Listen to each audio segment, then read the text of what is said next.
Um, Sure. Dan hari ini kita akan mulai dalam 2 menit lagi ya.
Halo semuanya, selamat siang dan selamat datang di acara Ask Our Expert Webinar yang kedua bertemakan Building Forest Carbon Project. Nah, sebelum kita mulai, aku mau minta izin dulu ya untuk merekam acara hari ini karena akan diunggah ke YouTube channelnya Fair Atmos.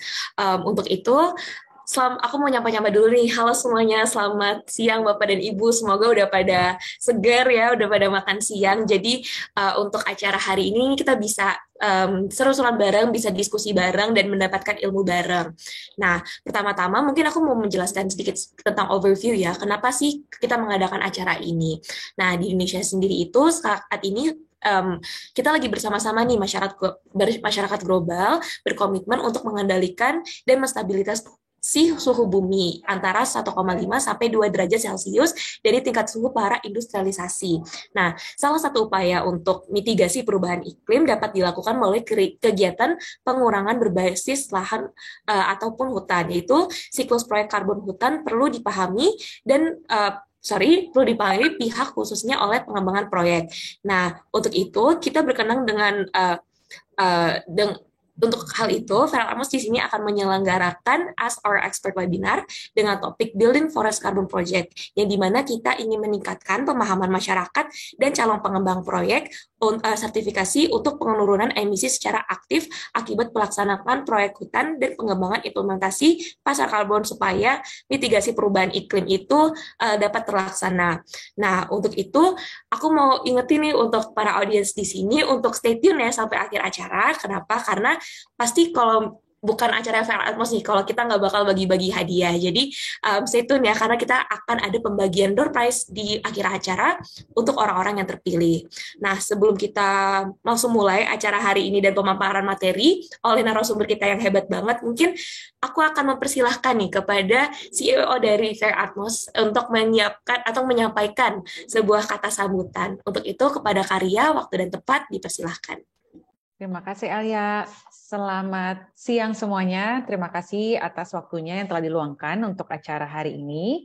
Acara episode kedua nih sebenarnya dari Ask Our Experts bareng dengan Fair Atmos. Perkenalkan, aku Ria, CEO dari Fair Atmos, dan Fair Atmos sendiri adalah platform teknologi yang akan membantu teman-teman semua untuk melakukan penyusunan proyek penyerapan gas emisi rumah kaca. Hari ini topik yang akan kita diskusikan adalah salah satu topik utama dan bagaimana semua orang tuh menjadi pertanyaan besar gitu ya. Gimana sih sebenarnya caranya menyusun proyek penyerapan gas emisi rumah kaca yang berbasis dengan kehutanan. Jadi ini banyak banget tantangan-tantangan yang akan bisa di-sharing gitu ya dari expert-expert kita. Dan yang paling penting juga adalah bagaimana sih sebenarnya step by step prosedur apa sih yang harus dilakukan, perhitungan apa yang harus kita lakukan, dan yang paling penting juga sebenarnya terkait dengan regulasi apa yang perlu kita perhatikan ketika kita ingin mempersiapkan penyusunan proyek penyerapan gas emisi rumah kaca. Kita sangat senang sekali hari ini ada Mas Faisal yang sudah join untuk sharing-sharing nih tentang pengalamannya yang sudah sangat-sangat banyak gitu ya dalam penyusunan proyek-proyek penyerapan gas emisi rumah kaca, dan juga dengan Aldila yang mungkin teman-teman yang udah pernah datang soft launching kemarin is definitely one of the best expert to share more about gimana sih regulasi yang ada di Indonesia sekarang terkait dengan penyusunan proyek penyerapan emisi gas rumah kaca. Besar keharapan kami dan saya terutama untuk menghasilkan suatu acara yang banyak diskusinya. Jadi buat teman-teman semuanya yang masih penasaran, masih punya pertanyaan, silahkan langsung aja ask our experts gitu ya in our chat. Dan juga semua yang masih penasaran apa sih yang Fair Atmos bisa bantu nanti lakukan. Kita akan sharing juga tentang our expert network services, dan jangan lupa bergabung dan sign up di fairatmos.com. Sekali lagi terima kasih banyak semuanya atas waktunya dan semoga mendapatkan manfaat dari sesi ini. Selamat berdiskusi. Silakan Alia. Oke, thank you Karya atas kata sambutannya. Nah, kalau gitu kita langsung aja, masuk aja nih ke sesi yang udah ditunggu-tunggu, yaitu sesi pemaparan materi yang pertama. Nah, untuk sesi kali ini akan dibawakan presentasi mengenai carbon certification process untuk proyek yang berbasis kehutanan atau forestry oleh Bapak Faisal Hafuat yang merupakan salah satu expert dari Fair Atmos Indonesia. Nah, beliau juga menjabat sebagai senior manager di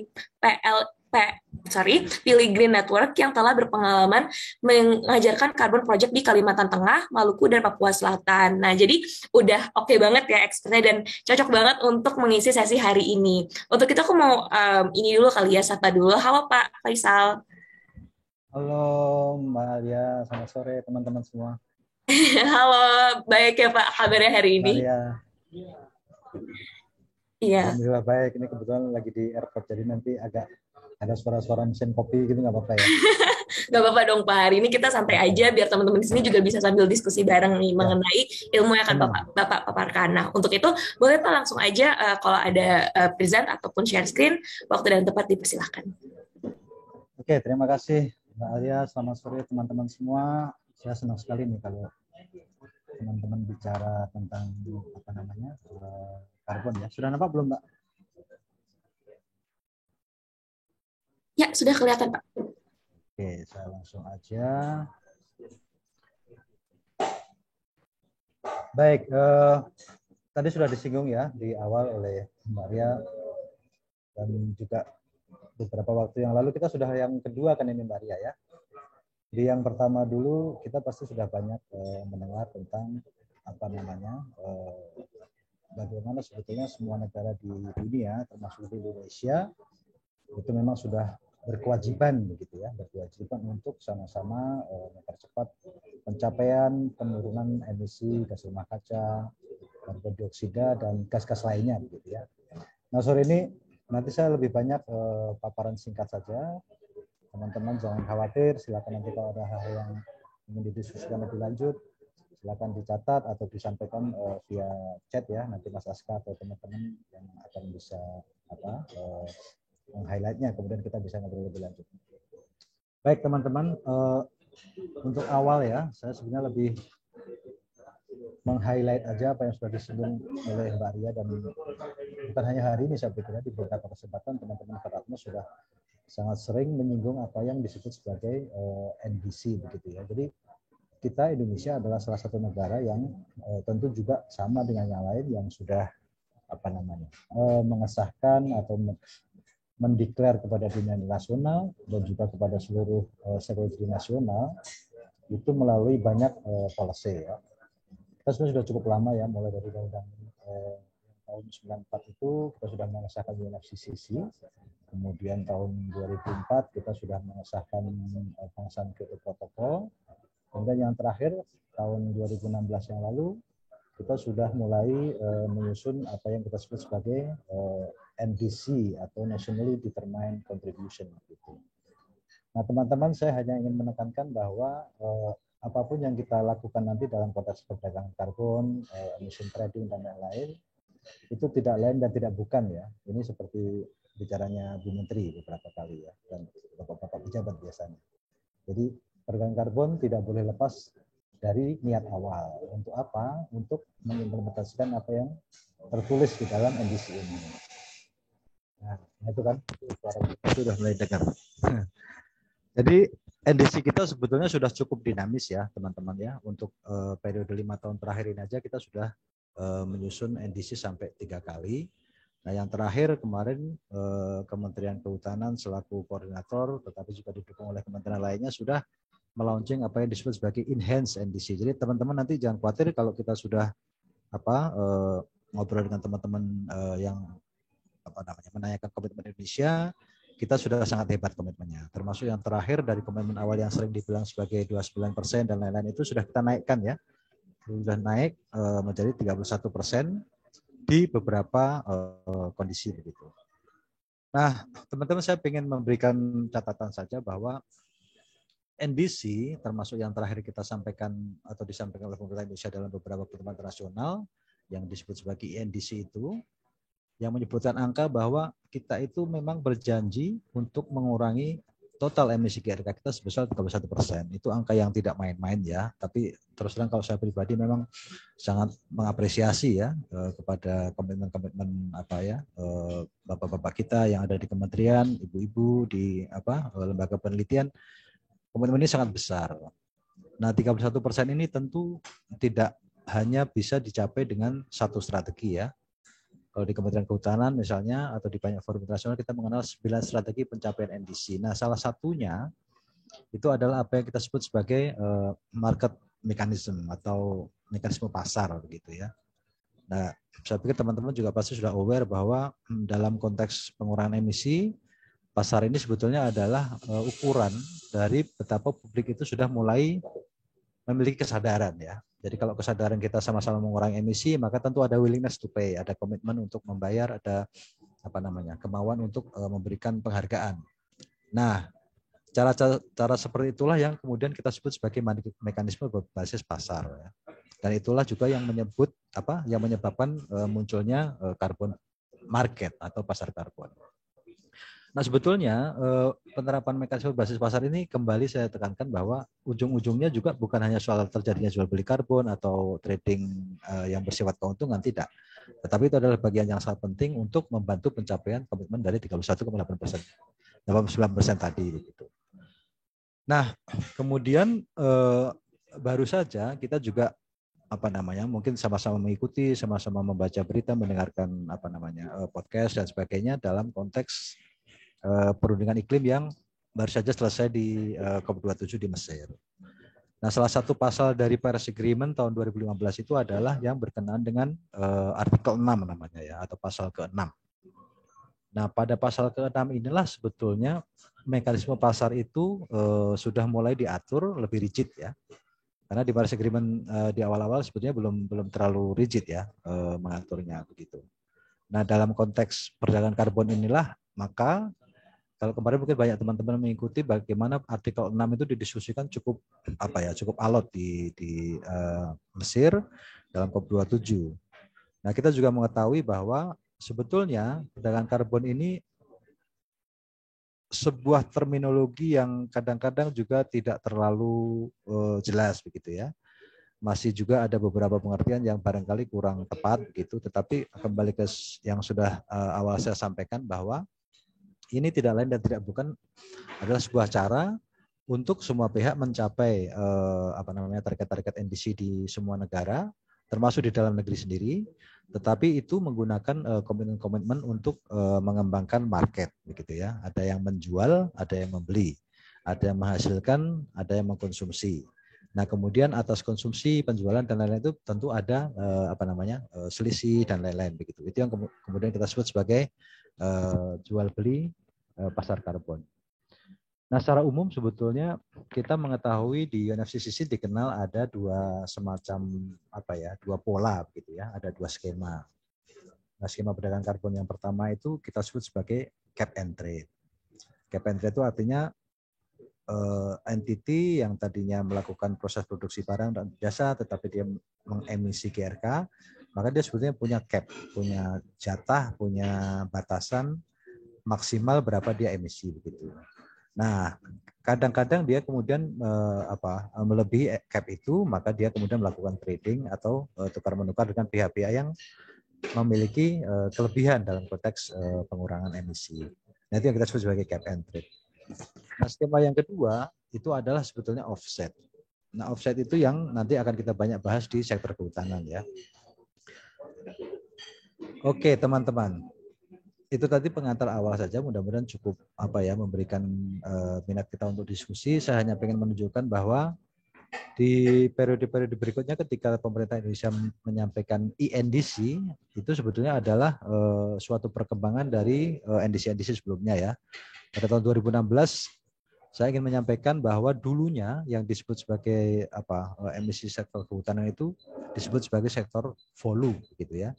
Nah, waktu itu baseline skenario-nya itu sebagaimana teman-teman lihat di tabel, ada semacam target ya atau proyeksi bahwa memang dalam konteks pembangunan maka kita pasti ada deforestasi. Kemudian deforestasi itu berupa unplanned deforestation, ada juga planned deforestation. Unplanned itu biasanya berkenaan dengan kegiatan-kegiatan yang merusak hutan karena kegiatan manusia yang tanpa perencanaan. Nah, sementara yang planned deforestation itu sebetulnya adalah kegiatan-kegiatan yang memang direncanakan dalam konteks pembangunan. Nah, nanti kalau kita bicara katakanlah carbon trading di dunia kehutanan, maka kita akan strict dengan dua pola ini ya. Ada katakanlah risiko-risiko yang terjadi mengakibatkan emisi GRK itu karena planned deforestation, tetapi ada juga yang dikarenakan oleh unplanned deforestation. Nanti kita juga akan menggarisbawahi bahwa justru yang planned deforestation inilah yang kadang-kadang bisa memberikan impact yang cukup besar. Nah, sementara kegiatan-kegiatan di lapangan nanti akan lebih banyak deal with atau berurusan dengan bagaimana menanggulangi unplanned deforestation begitu. Nah, teman-teman, yang terakhir INDC, maksud saya NDC yang terakhir yang sudah disampaikan oleh pemerintah Indonesia kepada dunia internasional itu adalah INDC. Nah, forestry and other land uses ini ternyata mengalami peningkatan gitu ya. Nah, tadinya misalnya deforestasi PAU-nya 2013 sampai 2020 itu misalnya di angka 920. Teman-teman pasti bisa mencatat bahwa untuk sampai ke 2030 kalau kita bicara target emisi GRK dari sektor volume, itu pemerintah sudah meyakini dirinya atau menjanjikan kepada internasional bahwa diharapkan tahun 2030 itu nanti sudah nol atau bahkan emisinya itu negatif atau artinya kita surplus oksigen katakanlah begitu. Nah, itu yang di dalam konteks teman-teman yang mungkin biasa mengamati kebijakan KLHK, Ibu Menteri atau Bapak-Bapak di KLHK sudah memberikan policy apa yang disebut sebagai volume net sink 2030. Nah, ini masih pengantarnya panjang juga ya, tapi mudah-mudahan tidak menjadikan teman-teman lebih pusing. Nah, perlu dicatat oleh teman-teman untuk INDC kita yang terbaru yang tahun 2022 ini kita mencatat ada beberapa hal yang utamanya berkenaan dengan dua aspek ya. Yang pertama adalah aspek kelola gambut sebetulnya. Kita sebut sebagai pit water management ya. Nah, di NDC sebelumnya Kementerian Kehutanan dan juga beberapa kementerian lain yang tergabung di dalamnya belum cukup belum cukup eksplisit ya menyebutkan tentang pentingnya karbon yang berasal dari manajemen gambut. Nah, di dalam INDC tahun 2022 ini kita melihat sendiri bahwa untuk yang C misalnya pit water management itu menjadikan faktor yang cukup penting. Yang di D itu adalah peatland restoration. Nah, makanya teman-teman mungkin sering mendengar saat ini atau beberapa waktu yang lalu ada yang disebut sebagai Badan Restorasi Gambut. Dan sekarang disebut lagi sebagai Badan Restorasi Gambut dan Mangrove ya, atau BRGM. Nah, itulah semacam tren baru bahwa nanti kita juga akan sama kalau kita bicara dunia kehutanan misalnya, apalagi kita akan berbicara tentang upaya-upaya mengemisi karbon atau sebaliknya juga mengembangkan perdagangan karbon, maka isu-isu gambut, tata kelola gambut, tata kelola air gambut ini akan menjadi hal-hal yang sangat krusial. Itu beberapa hal yang saya sampaikan di awal, bagaimana policy-policy kita itu sebenarnya sudah mencukupi ya dari sisi komitmen, kemudian juga dari hal-hal yang lebih teknis begitu. Nah, saya sebenarnya sangat tertarik dengan diskusi teman-teman saat ini. Pak Erasmus dengan jeli kemudian menentukan, nah kalau sudah begitu bagaimana? Nah, bagaimana itu dijawab dengan apa yang disebut sebagai topik sore kita hari ini, yaitu tentang sertifikasi gitu ya. Jadi sebagaimana sudah kita sampaikan tadi, pada dasarnya di dunia pencapaian NDC kita akan menggunakan market mechanism. Nah, di dalam market itu salah satu faktor yang paling kunci itu adalah tentang kepercayaan atau tentang legitimasi gitu ya. Nah, ketika perdagangan karbon, maka yang dilakukan itu sesungguhnya adalah bagaimana satuan setara ton CO2, nah, katakanlah gitu ya. Meskipun nanti ada gas-gas yang lain ya selain CO2 ya, tetapi sebenarnya yang diperdagangkan atau yang dipertukarkan atau yang dinilai sama-sama atas kesepakatan suatu perdagangan itu adalah hak atas emisinya gitu. Jadi saya misalnya atau teman-teman memiliki suatu kegiatan usaha, teman-teman melakukan emisi atau teman-teman menghasilkan emitter. Maka teman-teman mencari orang yang kemudian menyediakan cara-cara atau teknologi atau unit-unit yang bisa menukar emisi itu. Nah, satuannya adalah setara ton begitu. Nah, hak ini sebetulnya nanti kita bicarakan macam-macam ya. Ada hak yang berdasarkan protokol Kyoto yang menyangkut CDM, ada juga hak yang menyangkut kebijakan-kebijakan terbaru, misalnya kebijakan-kebijakan kementerian yang muncul di tahun-tahun terakhir ini. Nah, oke, ini ilustrasi saja. Saya lanjut saja ke sini. Nah, teman-teman, selain tadi yang kita obrolkan di awal mengenai komitmen Indonesia dalam konteks yang kita sebut sebagai NDC, nah, upaya pencapaian NDC melalui market mechanism atau mekanisme pasar itu sebetulnya di dalam konteks keuangan misalnya juga sudah dibahas lama. Dan kemudian saya sebenarnya cukup kagum juga ya, sektor finansial kita sudah cukup maju. Salah satunya muncul dengan adanya Undang-Undang Nomor 7 tahun 2021 tentang harmonisasi peraturan perpajakan. Di sini muncul yang disebut sebagai carbon tax atau pajak karbon, atau sebetulnya pungutan atas emisi yang di atas cap gitu. Nah, sebetulnya policy inilah yang menjadi landasan utama bagaimana valuasi atau pasar karbon itu kemudian memiliki nilai begitu ya. Maka nanti kita kenal nilai ekonomi karbon atau economic value of carbon gitu. Nah, saya pikir Indonesia sangat maju dalam hal ini, dalam konteks peraturan perpajakannya pun sudah diadopsi. Nah, kemudian pertanyaannya adalah bagaimana sisi perpajakan ini kemudian berlaku di dunia real begitu ya. Nah, saya hanya memberikan ilustrasi seperti ini ya. Misalnya pada tahun 2021 kemarin ada beberapa sektor di luar kehutanan misalnya ya, ada sektor SDM, ada sektor pertambangan yang sebetulnya sudah banyak melakukan uji coba penerapan cap and trade begitu. Nah, kemudian dengan adanya Undang-Undang Nomor 7 tahun 2021 ini dan kemudian dari pengalaman hasil-hasil penerapan atau uji coba dari cap and trade versi SDM itu, sebenarnya kita semua merasa yakin ya bahwa mekanisme market atau katakanlah perdagangan karbon terutama dari sektor volume itu juga bisa dilakukan. Dilakukan untuk apa? Untuk menjadi bagian yang melengkapi dari berlakunya pasar karbon. Pasar karbon tadi kita bagi 3. Yang pertama adalah cap and trade, yang kemudian nomor 2 adalah emission trading atau offset trading. Nah, yang ketiga sebetulnya adalah penerapan dari pajak ini sendiri begitu. Nah, sederhananya begini, kalau misalnya saya punya entity yang menghasilkan katakanlah target-target emisi yang memang itu diperlukan bagi kegiatan-kegiatan produksi saya misalnya, dan kemudian saya membayangkan pasti ada beban-beban pajak di masa depan yang sangat tinggi. Yang barangkali kalau kita analisis secara keuangan, pajak-pajak itu menjadikan beban biaya sangat besar dalam proses produksi.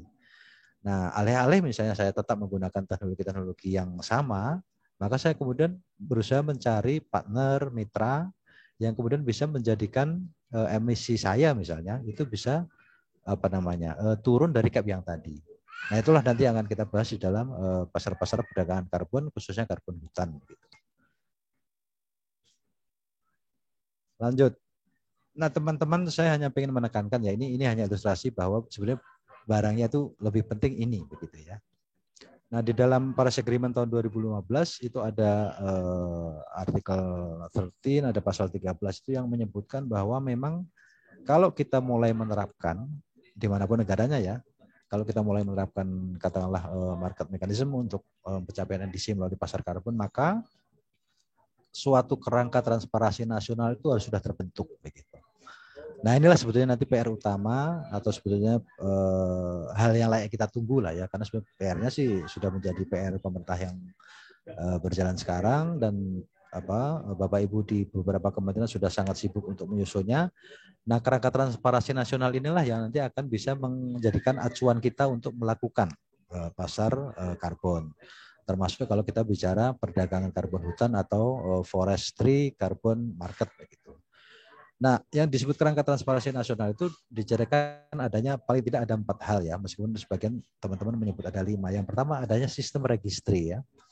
Nah, suatu katakanlah komoditas atau portofolio karbon, terutama pengurangan emisi, maka dia harus terregistri.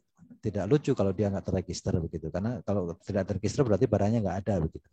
Nah, saat ini sistem registrasi nasional itu sudah mulai dibahas, dan nanti kalau tidak salah akan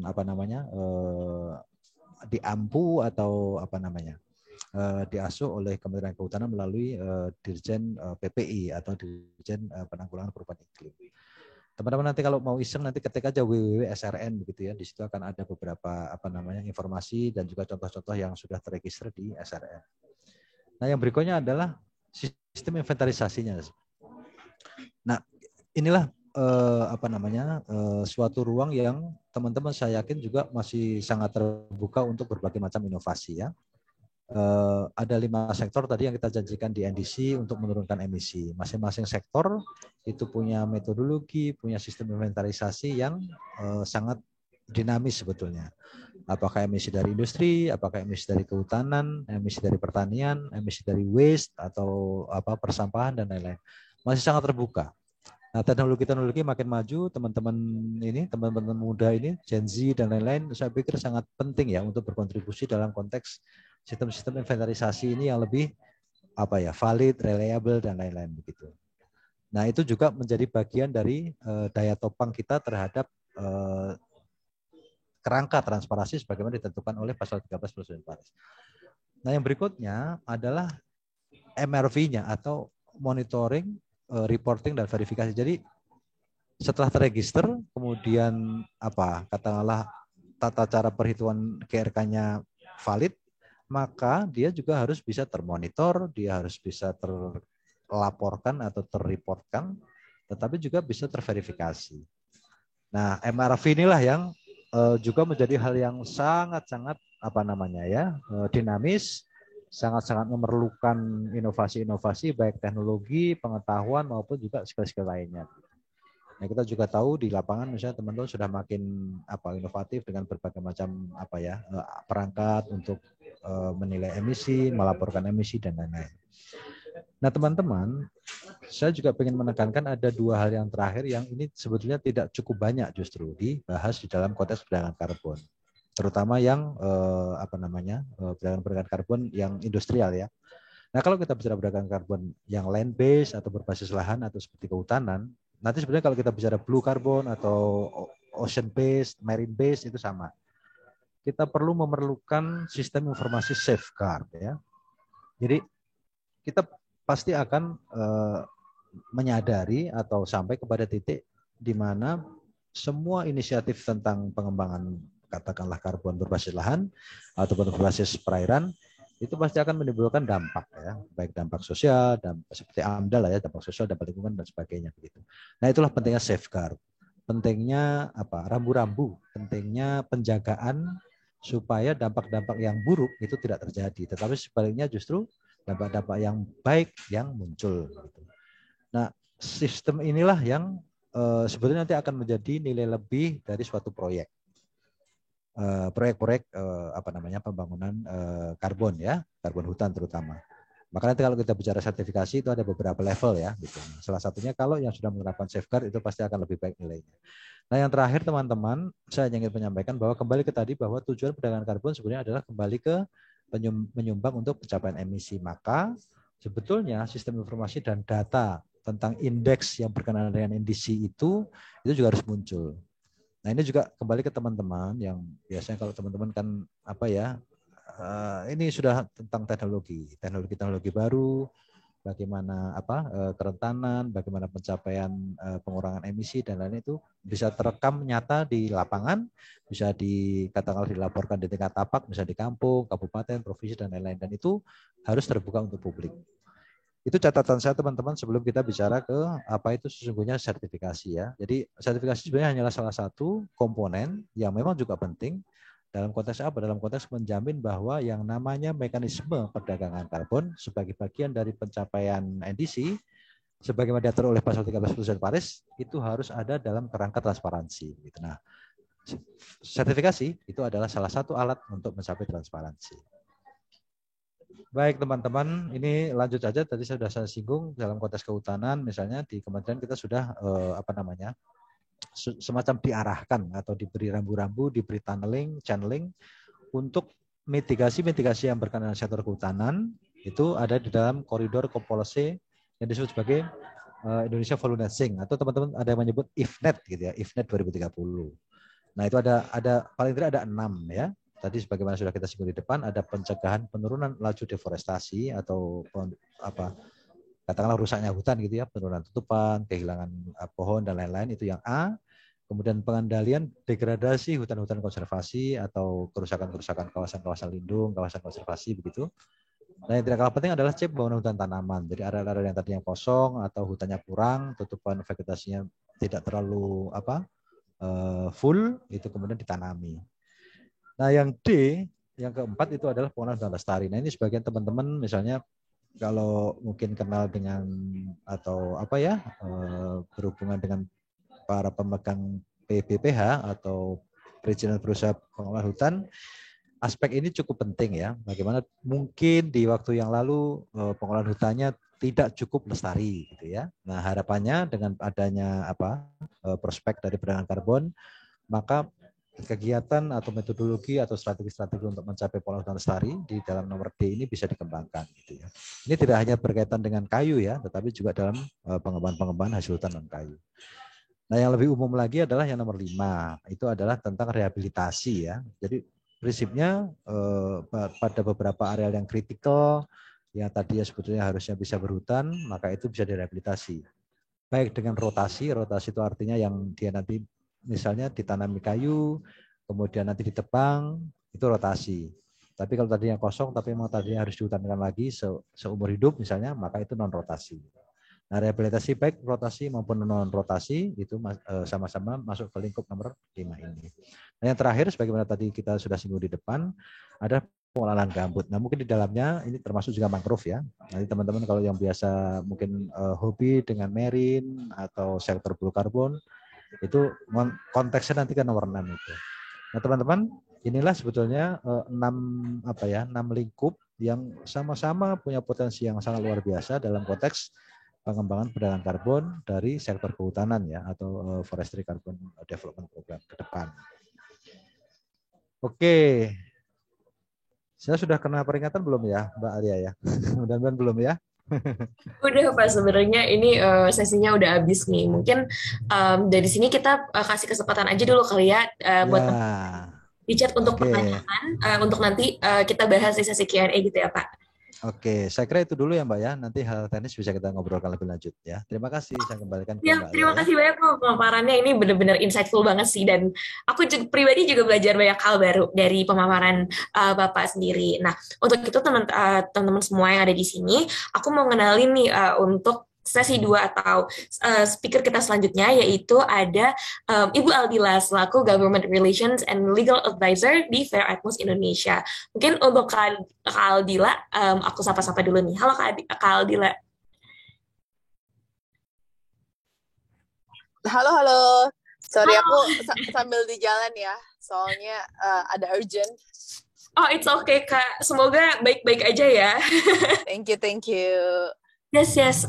Mungkin kalau dari Kak Aldila sendiri nih, dari pemaparannya Pak Faisal, ada yang mau ditambahin dulu nggak, Kak? Atau do you have something to share nih ke teman-teman semua? Oke. Nah, paparan Pak Faisal. Pak Faisal, kenalkan saya Aldila, Pak. Terima kasih untuk paparannya, Pak. Saya mungkin menambahkan sedikit.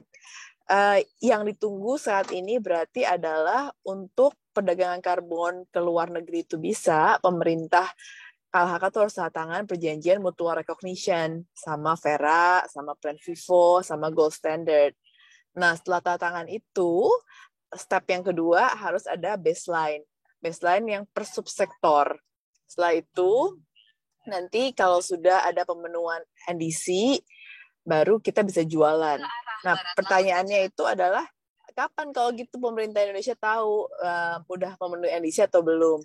Nah, kalau menurut saya, harusnya tuh, kan tiap 2 tahun, KLHK tuh memberikan laporan ya, BUR, ke UNFCCC. Jadi, within 2 years, ketika laporan itu harusnya mereka udah ada perkiraan. Jadi, harusnya sudah bisa memberikan approval atau tidaknya tuh dari situ. Seperti itu sih.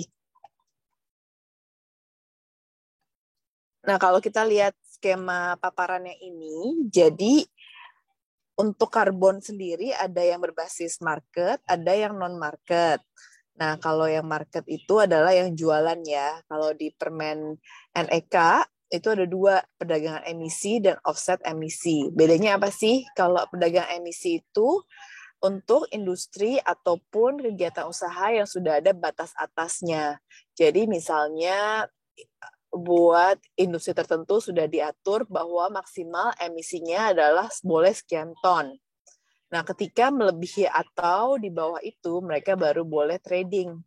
Kalau offset emisi itu tidak ada batasnya. Contohnya misalnya untuk proyek-proyek kehutanan, di mana yang kita memanage lahannya, lalu terdapat emission reduction. Nah, ini masuknya ke offset emisi, karena tidak ada batas emisi yang bisa dikeluarkan untuk pengelolaan lahan hutan ya, seperti itu. Nah, kalau yang non-market, ini ada 2 skema, yakni pemerintah itu menetapkan pajak karbon, ini sudah ada untuk pembangkit listrik tenaga uap dari batu bara, tapi belum ada implementasi ya, tapi peraturannya sudah ada. Kemudian yang satunya lagi adalah pembayaran berbasis kinerja. Artinya apa?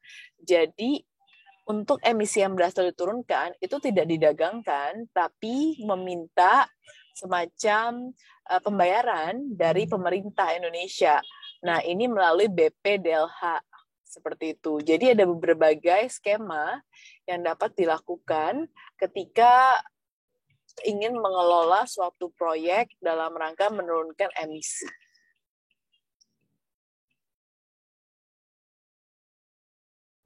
Oke, thank you banget Kak Aldila untuk pemaparan dan untuk tambahannya nih terkait regulasi ya yang apa sih sebenarnya masih ditunggu-tunggu regulasi di Indonesia. Nah, mungkin teman-teman, aku mau ngingetin nih, sekarang kita akan masuk ke sesi diskusi ya. Jadi, untuk teman-teman yang punya pertanyaan atau ingin ikut join diskusi, boleh banget langsung tulis di kolom chat atau menggunakan fitur raise hand nih, biar bisa langsung bertanya kepada pakar-pakar kita yang keren banget hari ini. Nah, mungkin pertama-tama aku mau ini dulu kali ya, mau nanya dulu ke Pak Faisal. Nih, tadi kan Pak Faisal udah memaparkan sedikit mengenai bidang foresti dan pasal-pasal yang berlaku di Indonesia. Nah, kalau menurut Bapak sendiri nih, apakah pasal-pasal yang sudah berlaku itu sebenarnya meningkatkan nggak sih keinginan para project developer untuk melakukan carbon certification process?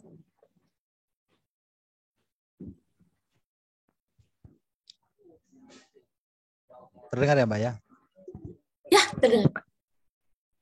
Ya, jadi saya harus sampaikan begini ya Mbak ya. Peraturan-peraturan di kita memang biasanya agak terlambat ya dibanding dengan realita di lapangan gitu. Nah, dari kita juga mengenal dalam konteks pasar karbon atau market forestry karbon itu ada dua ya, ada yang voluntary, yang sukarela ya, kemudian ada yang mandatori atau pasar wajib begitu. Nah, pemerintah sebetulnya lebih katakanlah punya ruang atau punya authority untuk mengatur pasar-pasar wajib. Sebetulnya kalau di dalam konteks pasar-pasar voluntary, realitanya itu perdagangan karbon sudah terjadi, termasuk di dalam perdagangan karbon sektor kehutanan. Mungkin teman-teman sudah banyak mendengar, misalnya Pak Hartono Dasono di PT Rimba Makmur Utama di Katingan gitu ya, atau Rimba Daya Conservation di Seruyan begitu. Nah, mereka-mereka itu adalah pelaku-pelaku dari voluntary market. Nah, di dalam perkembangan kebijakan selanjutnya, voluntary market itu nanti penting untuk bisa diarahkan supaya bisa mengikuti apa yang tadi kita sebut sebagai kerangka transparansi nasional ya. Nah, yang paling bagi saya sebenarnya yang paling penting bagi kita itu adalah untuk menunggu konkretnya bagaimana SRN atau sistem registrasi nasional itu diterapkan. Misalnya saya punya katakanlah lahan. Nah, necessarily saya harus HPH ya. Misalnya saya punya lahan, misalnya 3 hektar aja lah. Kebetulan saya tanami pohon-pohon. Nah, pohon-pohon itu kemudian dilihat oleh misalnya PTX yang dia punya emisi yang katakanlah lebih. Nah, bisa nggak PTX itu kemudian datang ke saya, Pak, pohonnya bagus, boleh nggak saya jual, atau saya beli dari karbon lahan Bapak. Nah, pertanyaan-pertanyaan itu saya pikir harus segera dijawab. Nah, prinsipnya tentu boleh begitu ya, karena saya adalah pemilik lahan, kemudian si pembeli karbonnya atau si perusahaan yang emitter tadi juga secara voluntary dia mau. Nah, kemudian transaksinya saja itu nanti harus ada di mana. Nah, transaksi itulah nanti yang harus dimasukkan ke dalam aturan-aturan SRN. Nah, dalam perkembangan terakhir kita melihat pemerintah juga sangat kencang, Mbak ya, sangat kencang. Ada hampir 4 peraturan perundangan terbaru yang mengaturnya. Saya pikir itu juga menjadi motivasi yang sangat akan meningkatkan motivasi yang sangat hebat ya bagi teman-teman pelaku, baik di sektor hulu karbon misalnya gitu ya, penyedia unit-unit pengurangan emisi ataupun juga market secara keseluruhan. Nah, yang kedua, saya pengen memberi catatan begini, kita nanti juga harus menunggu policy ya dari OJK dan IDX ya. Jadi apakah pasar karbon ini sebenarnya pasar karbon komoditas atau dia sebetulnya bukan komoditas ya, atau semacam seperti saham gitulah ya. Nah, dua aturan ini juga harus segera kita katakanlah kalau kita berharap dua aturan ini segera turun supaya para pelaku baik di sektor hulu, di sektor market yang derivatif juga bisa berkembang. Saya kira itu ya, Mbak Alia ya. Terima kasih. Oke, makasih juga Pak. Berarti intinya sebenarnya masih banyak yang ditunggu ya, tapi at the end of the day itu bisa untuk meningkatkan keinginan project developer untuk melakukan carbon certification process. Nah, next question-nya aku mau nanya nih untuk Pak Faisal dan juga Kak Aldila. Pertama, ini kan COP27 baru aja lewat nih, gitu kan. Nah, apa ada update progres dari Paris Agreement yang mungkin ada relasinya juga nih dengan perkembangan proyek karbon berbasis kehutanan? Mungkin dari Kak Aldila dulu kali ya. Halo. Oke, yang menjadi pertanyaan juga sebenarnya kan kalau voluntary market itu kan langsung ya kita pakai platform Verra, Gold Standard ataupun Vivo ya. Tapi kalau kita lihat di pasal 6 Paris Agreement itu ada negara itu jadi boleh jualan karbon. Jadi government to government saling jualan karbonnya secara voluntary. Nah, di skema yang government to government yang jualan karbon ini itu dibuka kesempatan juga untuk private sector jualan, tapi within the both two countries. Jadi jadi kayak privat membantu pemerintah dalam voluntary jualan, itu seperti apa? Nah, itu yang lagi dibahas harusnya di COP27. Hasilnya aku belum review, tapi kalau dari situ itu udah lebih clear, berarti nanti sektor privat tidak hanya bisa jualan langsung melalui Verra, tetapi mereka juga bisa tap in ke project-project government to government yang ada bilateral agreement yang mereka mau jualan G2G, seperti itu. Jadi maksudnya lebih banyak channel lagi yang bisa di-exhaust untuk suatu proyek bisa get revenue. Oke, mungkin intinya makin banyak channelnya ya Kak. Mungkin poin terbesar Betul. Mahasiswa dari COP27. Mungkin kalau dari Pak Faisal sendiri ada tambahan? Ya betul lagi Pak. Memang ya terus terang kita beberapa penggiat lah ya, beberapa penggiat karbon kemarin sempat berharap event COP27 bisa bergerak maju ya dalam konteks artikel 6 ya. Tapi tampaknya memang karena masih sangat besar ya perbedaan-perbedaan yang ada antar negara, begitu juga antar metodologi, memang kita tampaknya masih harus bersabar menunggu tahun depan ya. Tetapi ada beberapa komitmen katakanlah voluntary lagi ya. Jadi saya bisa cerita misalnya di sisi lain itu Jepang itu sudah mengembangkan komitmen ya dengan Indonesia, terutama untuk perdagangan karbon, tetapi dengan pola-pola misalnya CCUS gitu ya. Jadi bagaimana pengembangan teknologi baik berbasis lahan maupun non-lahan untuk mengurangi emisi dari sektor energi atau sektor pertambangan itu sudah berjalan. Seperti G2G. Begitu juga Swiss itu sudah mulai mengembangkan hal yang sama, lebih khusus untuk forest carbon ya, forestry based carbon, misalnya dengan negara-negara Afrika. Nah, saya pikir memang tahun demi tahun saya setuju dengan Mbak bahwa ya sebenarnya market sudah terbentuk, need itu terjadi begitu ya. Nah, kemudian pemerintah sebagai pihak yang mengembangkan aturan main, saya pikir juga sangat dinamis. Nah, beberapa kesempatan ini tentu tidak perlu untuk katakanlah para pelaku-pelaku di lapangan menunggu begitu ya. Karena kalau menunggu nanti kita terlambat ya. Jadi karena persiapan harus segera kita lakukan, misalnya di katakanlah level-level pemegang PBPH dari saat ini misalnya harus sudah waktunya ya untuk menyusun metodologi untuk katakanlah menguji cobakan pola-pola pengukuran emisi, menyusun skema-skema untuk ke-6 tadi ya, di volume tadi gitu ya. Jadi jangan menunggu lagi gitu. Kalau menunggu nanti di tahun depan ketika misalnya katakanlah COP selanjutnya sudah berjalan, kita terlambat lagi begitu. Nah, justru waktu yang katakanlah 2 tahun ini di masing-masing sektor, masing-masing pola itu bisa sangat luas untuk mengembangkan inovasi-inovasi ya. Termasuk yang saya berharap dari teman-teman muda ini sebenarnya tadi itu bagaimana misalnya teknologi-teknologi untuk mengukur MRV di lapangan.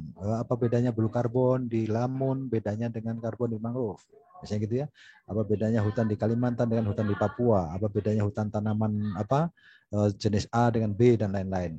Masih sangat banyak hal yang harus dipersiapkan. Nah, kita nggak ada waktu lagi justru untuk menunggu. Misalnya nunggu pemerintah belum ada begini, nanti terlambat. Begitu. Saya kira kesempatan-kesempatan saat inilah di lapangan kita harus segera menggerakkan sektor-sektor yang innovate untuk menjawab potensi yang ada gitu.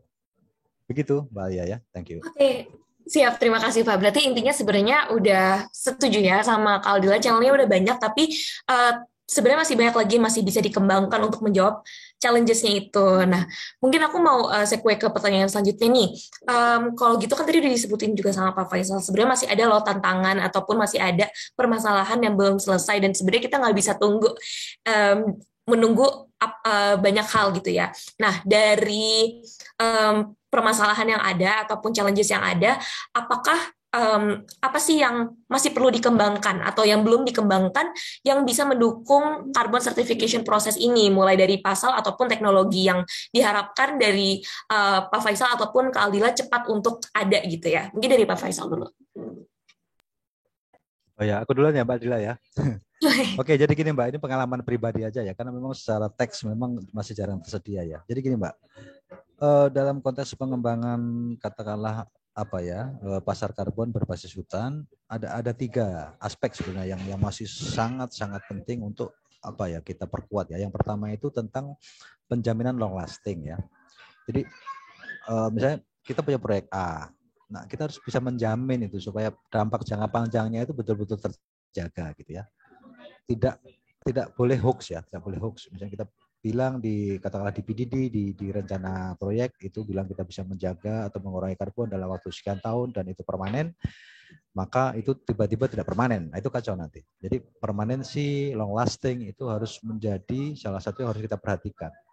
Nah, tantangan kita di Indonesia itu sangat banyak ketidakpastian atau non permanent risk ya.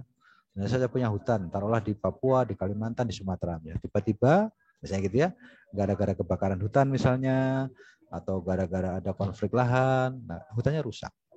Nah, yang begitu-begitu harus jauh-jauh hari kita persiapkan nih, bagaimana suatu inisiatif proyek karbon itu menjamin long lasting dengan mengantisipasi permanen maupun non permanen risk. Itu yang pertama. Yang kedua, yang kita sebut sebagai additionality ya. Nah, ini juga tricky ya, Mbak ya. Kita sering, kalau kita punya banyak hutan, maka kita bisa punya peluang. Not that easy gitu ya. Jangan buru-buru gitu. Bukan itunya ya, tetapi lebih kepada kita sebetulnya roadmap-nya seperti apa. Nah, roadmap-nya kita harus menjamin bahwa proyek kita itu memberikan nilai tambah gitu ya. Memberikan bukti bahwa kita bisa misalnya mencegah emisi sekian ton atau bisa menahan kandungan karbon sekian dalam periode sekian. Nah, additionality inilah yang memerlukan metodologi yang tajam, praktek uji coba di lapangan yang mantap dan metodologis begitu. Nah, mungkin teman-teman yang sering mengamati, kan ada juga ya dunia carbon hoax gitu ya. Kadang-kadang metodologinya ngaco gitu-gitu. Nah, additionality-nya sebenarnya nggak dapat. Nah, itu jadi jadi bunuh diri kalau istilah, bunuh diri karbon gitu ya. Jadi legitimasi atau niat baik perdagangan karbon kemudian rusak gara-gara scamming gitu ya. Nah, itu yang berikutnya harus kita perhatikan. Nah, yang terakhir, kita sering mengantisipasi apa yang namanya leakage ya. Leakage itu sebenarnya menjadi bagian dari risiko project, tapi dia yang berbau kebocoran. Contoh misalnya saya akan menjaga hutan di sini. Tetapi gara-gara saya menjaga hutan, maka kemungkinan untuk mengambil hasil hutan di sini menjadi tertutup.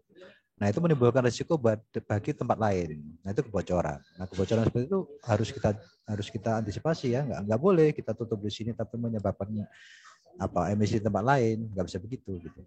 Nah, di Indonesia khususnya, terutama di teks atau metodologi yang diatur oleh pemerintah, ketiga-tiganya ini belum cukup firm ya. Nah, itulah sebenarnya peluang bagi teman-teman, termasuk bagi para pelaku usaha kehutanan khususnya, yang tiga-tiga ini jangan nunggu peraturan pemerintahnya turun ya, tetapi justru itu dikembangkan sesuai spesifik lokal ya.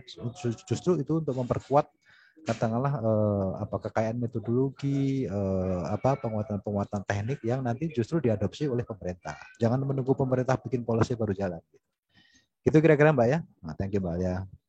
Yes, thank you juga Pak atas pemaparannya. Jadi intinya yang paling harus dikembangkan itu penjaminan long lasting, gimana caranya, dan juga additionality-nya ya Pak. Nah, untuk itu mungkin Kak Lila ada tambahan sedikit Kak mengenai tanggapan dari Pak Faisal.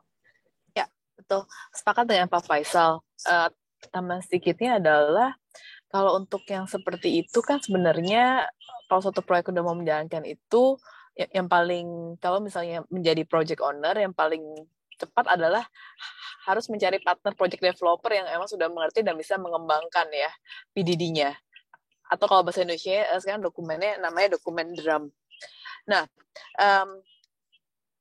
itu kunci dan penting banget ya, karena kalau misalnya tidak bekerja sama atau mengelola dengan project developer yang memang mengerti, nanti juga proyeknya nggak bisa berjalan karena nanti akan ada FS dan semuanya. Oleh karena itu kan ada teman-teman platform Fair Atmos juga yang dapat di-utilize untuk membantu semua proses ini dengan target dengan fee yang jauh lebih rendah ketika kalau misalnya dengan FS sendiri yang misalnya butuh $100,000 gitu at least. Nah, jadi dengan ada seperti ini bisa dengan ada Fair Atmos bisa dicoba juga menggunakan platform ini untuk dikira-kira proyek ini bisa nggak lolos PFS seperti itu.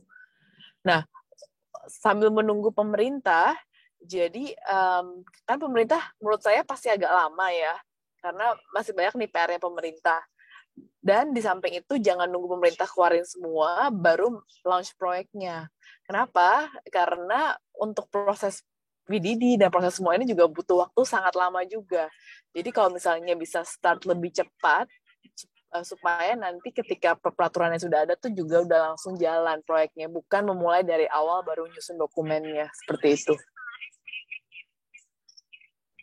Oke, thank you banget Kalia atas tambahannya. Nah, mungkin untuk sesi discussion-nya ini udah selesai. Mungkin sebelum kita masuk ke sesi Q&A dan sambil teman-teman sambil teman-teman nunggu nih untuk sesi Q&A-nya, kita boleh on cam dulu ya, dan kita mau foto bareng dulu nih sama our experts di sini. Boleh teman-teman semua untuk on cam ya?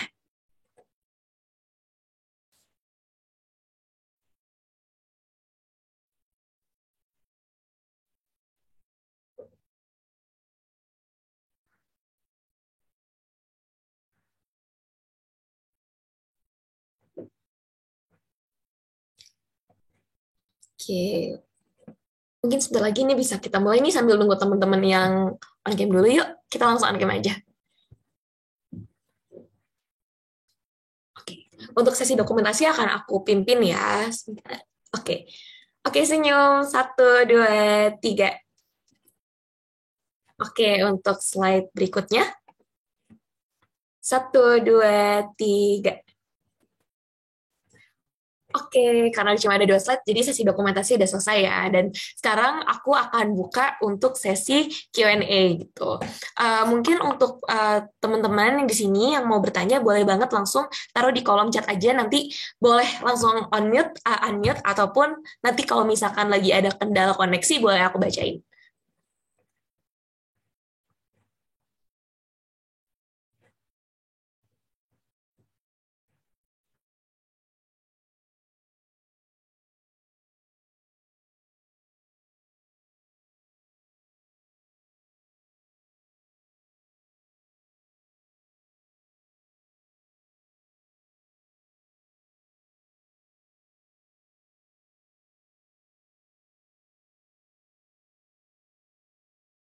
Oh, ini sebenarnya ada pertanyaan, tapi boleh dari Terlis Reformas, boleh on cam dan unmute aja dulu.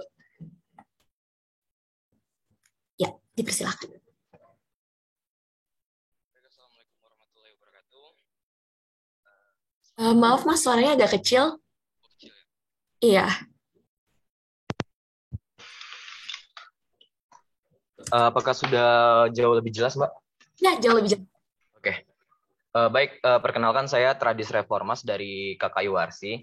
Di sini saya ingin coba mengajak diskusi juga ya terkait bagaimana terkait carbon trade yang ada di Indonesia juga. Karena Warsi cenderung kan juga mengembangkan perdagangan karbon berbasis komunitas ya, yang ada di wilayah dampingan Warsi juga. Seperti yang disarankan tadi, bahwasanya kita juga boleh memulai terlebih dahulu sebelum menunggu policy-policy yang dipersiapkan oleh pemerintah. Tetapi yang saya di sini masih sedikit bingung ya, berdasarkan Permen LHK nomor 21 tahun 2022 tentang tata laksana perdagangan karbon. Itu kan masyarakat di situ masuk dalam subjek pelaksanaan NEC ini. Tetapi dalam hal perdagangan karbon itu bahasanya tidak ada yang menyebutkan masyarakat, tetapi pelaku usaha. Pelaku usaha. Ya, di sini apakah dimungkinkan ya bahwasanya yang ada di masyarakat itu bisa jadi dia berbentuk BUMDes ya, ataupun koperasi, ataupun KUPS ataupun LPHD yang mengelola perhutanan sosial misalkan.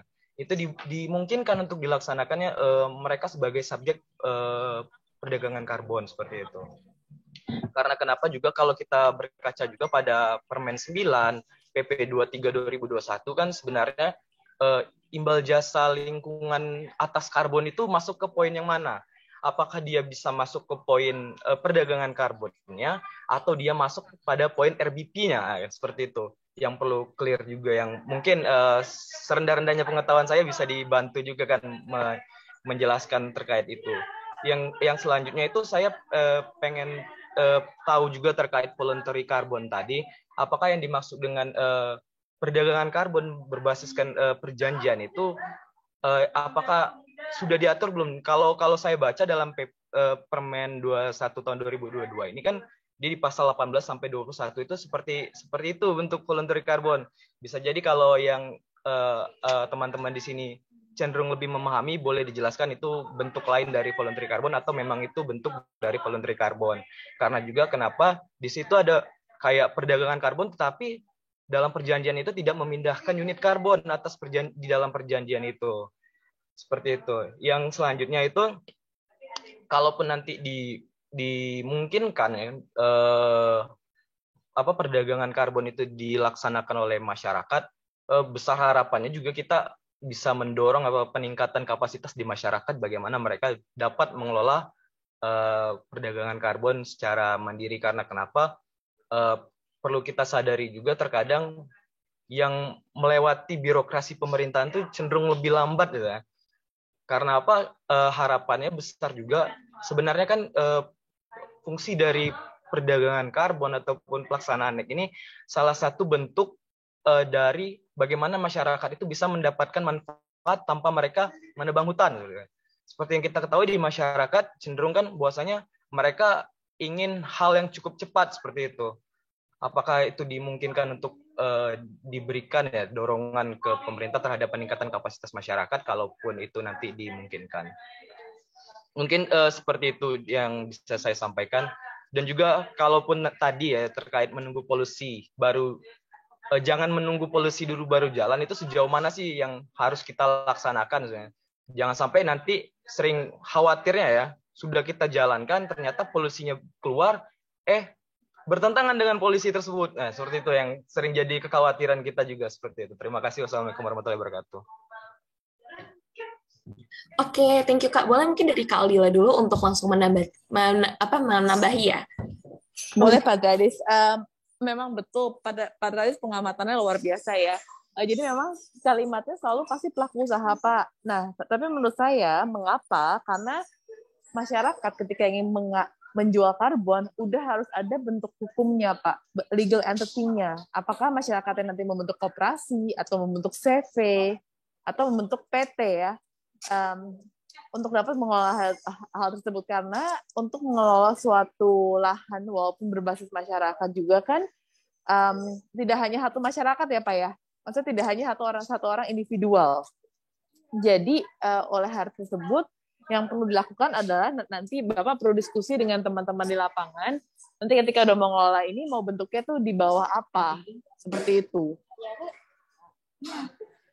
Ya, kan lagi ya ada. Sorry, bentar ya.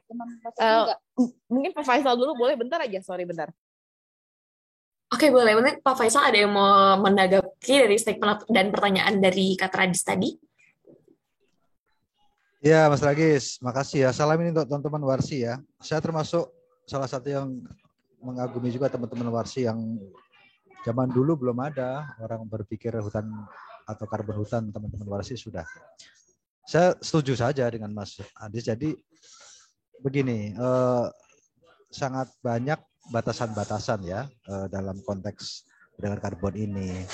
Tetapi mari kita ingat kembali juga dalam konteks jangankan karbon lah ya, misalnya dalam katakanlah tata laksana pengolahan hutan pun kita dulu sangat rumit begitu ya, sampai tiba saatnya ada perhutanan sosial, sampai kemudian tiba saatnya ada hutan adat. Kalau saya pribadi ini saya harus memberikan optimisme nih kepada Mas Adis ya. Jadi jalan saja dulu, nah gitu kira-kira. Nanti pada saatnya yang namanya kalau istilahku itu karbon tenurial Mas. Jadi tenurial atas karbon yang itu dimiliki atau kemudian dihaki oleh kelompok warga adat, kelompok masyarakat berperan sosial itu memang menjadi tujuan begitu.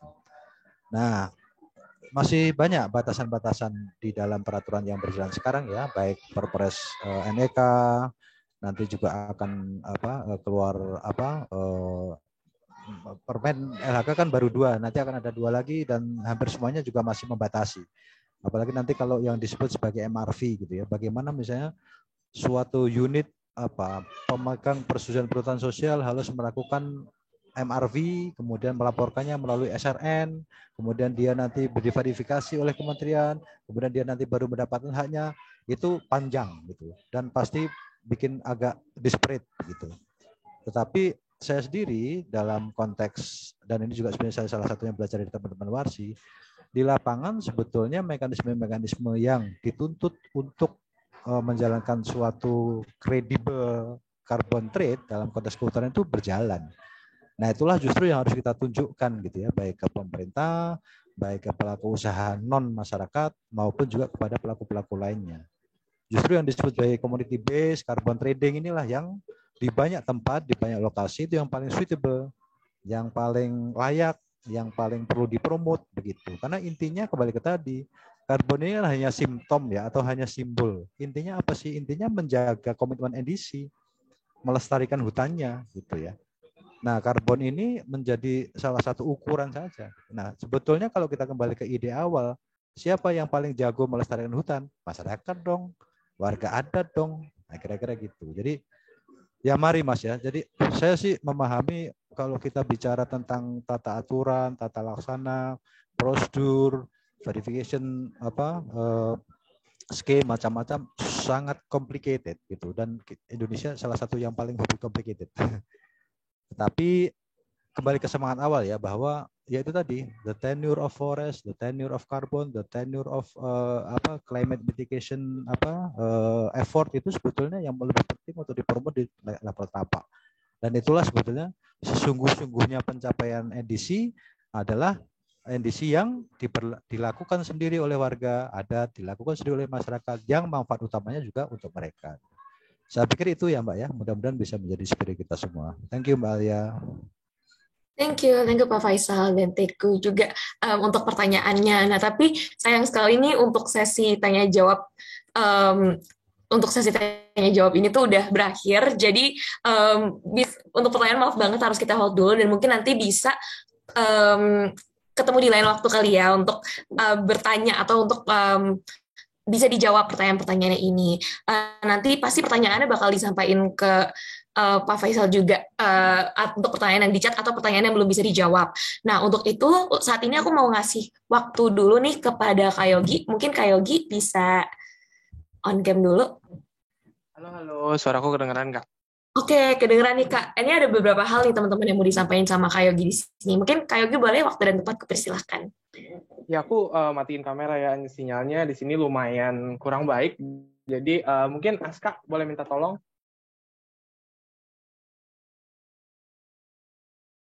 Ya, halo teman-teman semua. Jadi tadi kayak mungkin yang perkenalkan, aku Yogi. Kali ini aku akan jelaskan lebih lanjut sih, ini sebenarnya apa sih The Expert Network atau Expert Call di Veratmos ini. Fitur ini gitu juga ya. Ini juga nanti bisa bisa bantu teman-teman juga buat menjawab pertanyaan-pertanyaan tadi yang mungkin tadi sempat ditanyakan tapi belum sempat terjawab karena masalah waktu. Jadi bisa banget nih pakai fitur Expert Call yang ada di Veratmos ini. Oke, Aska, boleh next.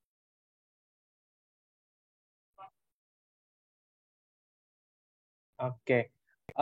Sebenarnya fitur Expert Call ini itu fitur yang ada di websitenya kami, websitenya veratmos.com. Fitur ini berfungsi untuk menghubungkan teman-teman calon project developer gitu ya, atau para project developer bahkan yang ingin berkonsultasi dengan para ahli seperti tadi ada Ibu Aldila atau bahkan dengan Pak Fuad gitu ya, terkait pertanyaan-pertanyaannya, baik itu pertanyaan teknis terkait proyek karbon itu sendiri atau bahkan pertanyaan-pertanyaan yang bersifat teknis hukum seperti yang tadi sudah diceritakan. Jadi cocok banget nih fitur ini buat teman-teman yang ingin bertanya atau berdiskusi gitu ya, lebih lanjut terkait pertanyaan-pertanyaan baik dari webinar ini atau pertanyaan yang muncul setelah teman-teman menonton webinar ini gitu. Kemudian juga selain itu, kalau aku rasa sih fitur ini juga itu fitur yang tepat buat teman-teman buat memulai proyek karbon. Seringkali kan kita tahu kalau orang-orang itu yang mau mulai proyek karbon itu nggak tahu harus mulai dari mana. Nah, dengan berkonsultasi dengan para ahli seperti Pak Faisal gitu ya, ini tempat yang bagus banget buat teman-teman buat memulai. Jadi tahu sebenarnya mulai dari landscape hukumnya sampai sebenarnya teknisnya nanti teman-teman kira-kira akan menghadapinya seperti apa. Gitu. Mungkin boleh next, Aska. Nah, kalau tadi kan expert call berarti tenaga ahli atau ahli. Sebenarnya siapa aja sih yang ada yang jadi ahlinya di Fair Atmos gitu. Nah, sejauh ini gitu ya, ahli yang ada di Fair Atmos ini merupakan para profesional dan akademisi dari berbagai sektor keilmuan nih teman-teman. Jadi yang pastinya masih ada di lanskap karbon dan sustainability. Singkatnya, para expert ini juga itu orang yang keahliannya dibutuhkan dan sangat krusial dalam proyek karbon. Mungkin kalau kita bisa lihat sekilas, itu expert nomor 43 gitu ya. Dia di sini adalah ahli analisa spasial dan juga ahli carbon accounting. Di sini mungkin karena carbon project, tentunya perhitungan karbon baik di lapangan dan itu secara remote sensing itu merupakan analisa yang penting ya, karena itu nanti kaitannya juga berkaitan dengan sertifikat karbon yang dihasilkan. Mungkin juga bisa kita lihat lagi nomor 42, di sini dia adalah ahli di bidang community. Seperti yang diceritakan tadi Pak Faisal ataupun pengalaman dari KKI Warsi sendiri gitu ya dalam melakukan proyek karbon, khususnya di bidang kehutanan sosial ataupun engagement dari masyarakat itu merupakan aspek penting dalam penyelesaian dalam pemenuhan proyek karbon, karena mau nggak mau masyarakat merupakan aktor yang nantinya bakal melakukan proyek karbon itu sendiri. Jadi rencana FPIC dan rencana community development yang baik itu krusial. Jadi dengan expert-expert ini, apabila teman-teman punya pertanyaan-pertanyaan terkait hal tersebut, expert dari Fair Atmos bisa banget nih bantu teman-teman. Gitu. Next, Aska. Nah, sebenarnya kayak gimana sih kita biar bisa konsultasi sama expert? Mungkin ada pertanyaan yang tadi belum terjawab atau ada pertanyaan lain gitu. Caranya sebenarnya mudah nih teman-teman. Ada 7 aja. Boleh next, Aska. Yang pertama, next. Oke. Yang pertama, itu teman-teman bisa masuk ke website kita di www.fairatmos.com. Kemudian klik Start Your Project. Boleh next, Aska. Setelahnya. Nah, setelah ini, teman-teman bisa sign up atau sign in. Kemudian setelah sign up atau sign in, boleh next, Aska. Di sini, teman-teman bisa klik ke kanan atas, di dekat akunnya teman-teman bisa klik expert. Di bagian expert sini, teman-teman bisa melihat expert-expert mana aja yang, kayak gimana aja sih yang dimiliki oleh Fair Atmos. Teman-teman juga bisa menggunakan fitur filter di samping kiri, itu tujuannya buat ngefilter sesuai expertise yang dibutuhkan sama teman-teman. Misalnya, teman-teman butuh ada pertanyaan terkait remote sensing atau pertanyaan terkait agriculture. Teman-teman bisa diklik di situ, kemudian bisa memfilter juga. Next, Aska. Selain expertise, teman-teman juga bisa filter berdasarkan bahasa dan tahun pengalamannya. Tentunya kemampuan bahasa ini penting ya, karena ada beberapa expert yang hanya melayani konsultasi dalam bahasa Inggris, dan ada juga expert yang hanya melayani konsultasi dalam bahasa Indonesia. Dan tahun pengalaman tentunya mungkin kita sudah paham semua, semakin lama pengalamannya, berarti semakin banyak juga value yang akan diberikan ke project teman-teman gitu. Boleh next, Aska? Nah, mungkin kalau misalnya teman-teman mau deep dive gitu ya ke salah satu expert gitu ya. Misalnya teman-teman tertarik sama salah satu expert dari yang ada di list tadi, dan setelah difilter misalnya nemu, kemudian teman-teman lihat di sini ada expert nomor 39. Di sini ada detailnya, dia bisanya di jam berapa, kemudian keahliannya sama metodologi tertentu itu kayak gimana gitu ya. Kemudian ada rate-nya juga nih teman-teman. Mungkin kalau kita bisa lihat di sini juga rate ini mungkin bagi orang wah kok rate-nya bisa segitu gitu ya. Kok rate-nya bisa ada di angka seperti itu gitu. Mungkin di sini yang perlu kami tekankan bahwa rate di sini itu sudah merefleksikan keahlian dari ekspornya sendiri. Semakin tinggi tentunya value yang akan dibawa ke project-nya teman-teman itu juga pasti akan lebih tinggi. Jadi apabila teman-teman punya banyak pertanyaan, baik itu pertanyaan teknis ataupun pertanyaan yang mungkin akan lebih intricate gitu ya, itu harapannya sih bisa dijawab sama expert-expert ini gitu. Kemudian teman-teman bisa klik book date nih teman-teman untuk booking waktunya gitu. Setelah booking waktu, teman-teman bisa klik book the schedule. Boleh next, Aska? Next, please.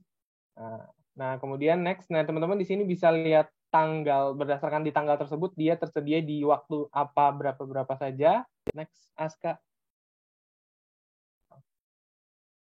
Nah, Kemudian teman-teman bisa klik book a schedule di bawah. Kemudian next, Aska, boleh?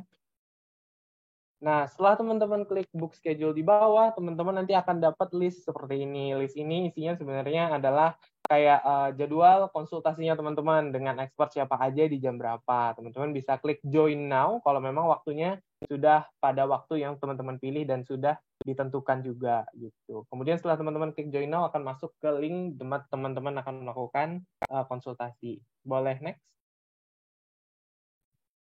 Nah, kemudian di akhir, selain teman-teman dapat konsultasi, teman-teman juga akan dapat semacam sedikit catatan gitu ya dari hasil konsultasinya. Jadi ada sedikit summary dari para expertnya juga, kira-kira apa sih yang mungkin teman-teman bisa lakukan gitu ya, yang perlu lakukan dari hasil diskusi tadi, next steps-nya seperti apa. Kemudian boleh next.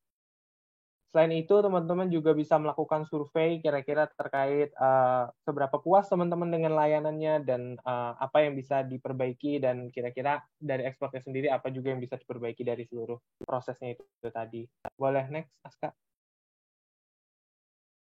Nah, mungkin itu aja sih dari aku, Alia. Mungkin aku kembalikan lagi ke Alia. Kami tunggu teman-teman di expert call-nya Veratmos. Thank you. Yes, thank you juga Kak Yogi atas pemaparannya. Nah, jadi teman-teman tadi yang mungkin masih ada pertanyaan nih yang belum sempat kejawab, boleh banget langsung booking expert call-nya. Tadi udah dijelasin juga sama Kak Yogi, step by step-nya gimana cara untuk mendaftar atau book waktu bersama expert call. Nah, untuk itu sebelum kita menutup acara dan lanjut ke sesi yang ditunggu-tunggu, aku mau berterima kasih dulu nih kepada expert kita yang hari ini udah mau memaparkan materi dan sharing juga nih insight-nya, yaitu kepada Pak Faisal dan Kak Aldila. Thank you banget udah mau datang hari ini dan nge-share knowledge yang dipunya mengenai carbon market ini. Nah, untuk itu kita akan masuk ke sesi yang ditunggu-tunggu. Mungkin operator boleh bantu share screen ya, karena kita akan bagi-bagi hadiah nih. Kita akan masuk ke sesi door prize. Oke, kita tunggu. Oke, boleh langsung aja di spin wheel nih, nanti dapat hadiah eksklusif dari Veratmos.